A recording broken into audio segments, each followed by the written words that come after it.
Bonjour à toutes et à tous, j'espère que vous allez bien. Aujourd'hui, nous allons découvrir ensemble le Steelbook édition Nova Media, plus exactement l'édition Full Slip A du film Pulp Fiction, l'un de mes classiques de Tarantino. C'est parti.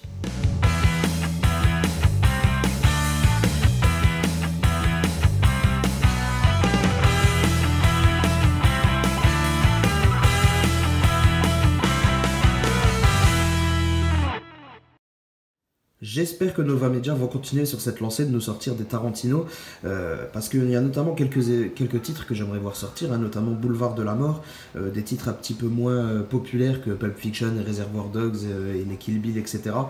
Mais il y a vraiment pas mal de titres que j'aimerais voir sortir, ça serait vraiment un kiff. En tout cas là aujourd'hui je vous présente Pulp Fiction, j'ai opté pour le Full Slip A. Le lenticulaire était pas trop mal non plus. Le B, j'étais un petit peu moins fan, bien qu'il ait un effet un peu vieilli comme les Kill Bill que j'avais acheté.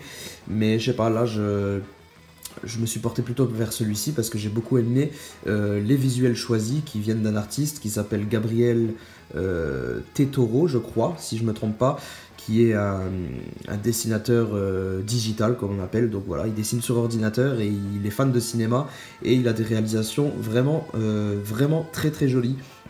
Et donc Nova Media se sont tournés vers lui pour prendre directement ses dessins, et je trouve que ce choix est vraiment très bien foutu parce que regardez-moi ce full slip, on a déjà un premier visuel que vous pouvez voir depuis tout à l'heure qui est vraiment très joli, avec bien sûr le personnage qui est Spot Gloss et un petit embossage sur le titre de vraiment très bonne qualité. La photo, non, ce n'est pas une photo, le dessin est vraiment très joli. C'est vraiment très beau, rien à redire là-dessus. Sur le dessus, on retrouve le titre. Pareil, légèrement en relief, mais très léger. Sur le dessous, on a comme d'habitude les petites caractéristiques ainsi que le numéro de l'exemplaire. Donc c'est une édition limitée à 1300 exemplaires, j'ai la numéro 675. Sur la tranche, on retrouve le titre encore une fois légèrement en relief et les quelques logos habituels. Voilà pour le fourreau. Bah non, j'ai oublié de vous montrer le verso. Voilà encore une illustration de Gabriel Tetoro qui est vraiment pas mal. Bah, surtout quand on connaît le fétichisme de Tarantino, hein, qui a une passion pour les pieds.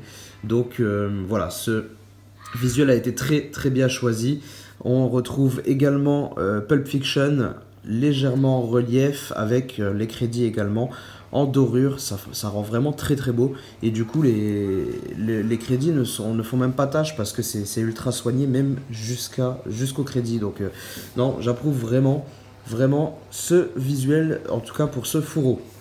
Ensuite à l'intérieur, qu'est-ce qu'on va retrouver? On va bien sûr retrouver alors avant l'intérieur, on retrouve ce petit autocollant, hein, Pulp Fiction sur l'édition.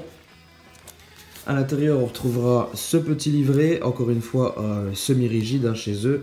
C'est bien, ça respire assez bien la qualité. Et voilà, donc ce recto, très simpliste, mais très sympa. On reconnaît bien nos personnages sans problème.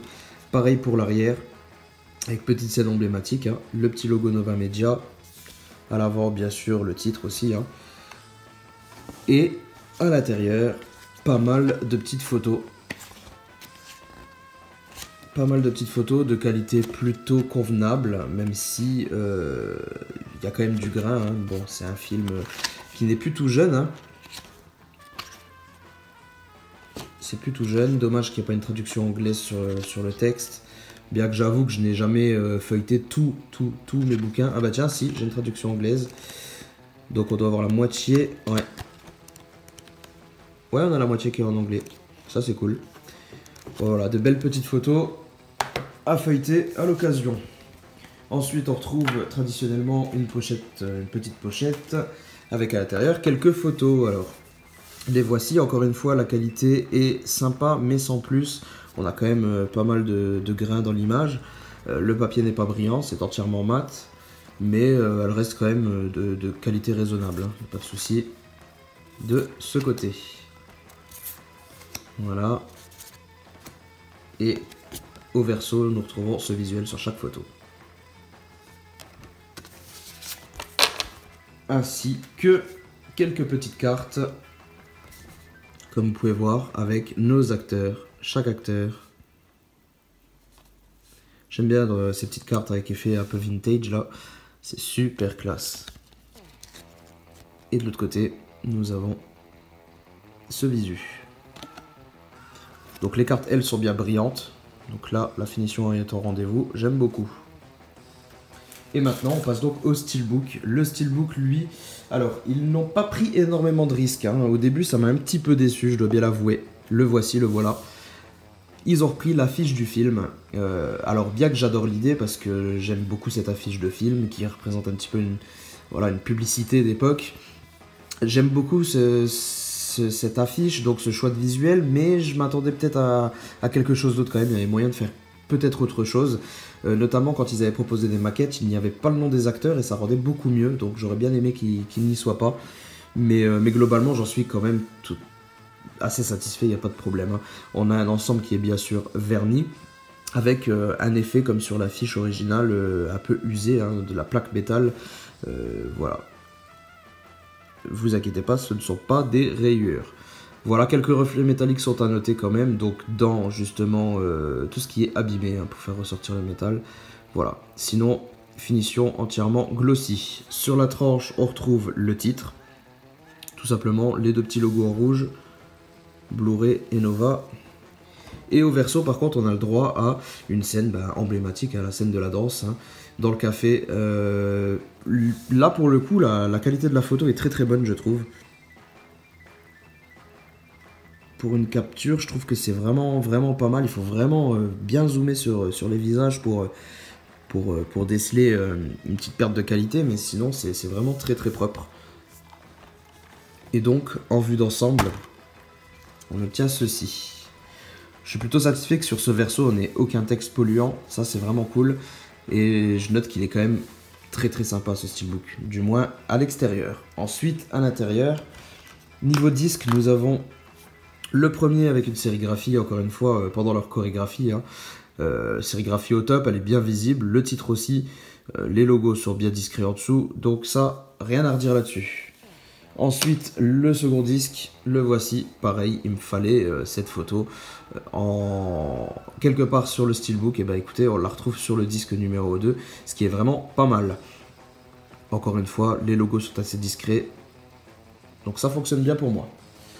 Ensuite, artwork interne, voilà, ce qu'il m'aurait manqué si jamais ce n'était pas celui-ci. Le voici, une belle photo, hein, lors de cette scène aussi emblématique entre Travolta et... j'ai un trou de mémoire, et Samuel L. Jackson. Donc voilà, je suis content de retrouver ce visuel, bien que je dois avouer que c'est pas parfaitement net, c'est légèrement flou, mais encore une fois, c'est une capture sur le film. Quand on pense à l'âge à peu près du film, hein, qui est plus tout jeune non plus, ça va, franchement les photos sont vraiment acceptables, il n'y a pas de problème de ce côté. Mais voilà, il y aurait peut-être eu moyen d'obtenir en retouche quelque chose d'encore un petit peu mieux. Mais bon, globalement, écoutez, je suis vraiment satisfait de ce steelbook. Donc, est-ce que vous aussi, est-ce que vous prévoyez de l'acheter? Est-ce que vous l'avez pris? Est-ce qu'il vous plaît? Est-ce qu'il vous déçoit? Est-ce que vous pensez qu'il y avait meilleure chose à faire? N'hésitez pas à me dire ce que vous en pensez dans les commentaires. Nous, on se retrouve très bientôt pour une prochaine présentation. Portez-vous bien. Ciao tout le monde.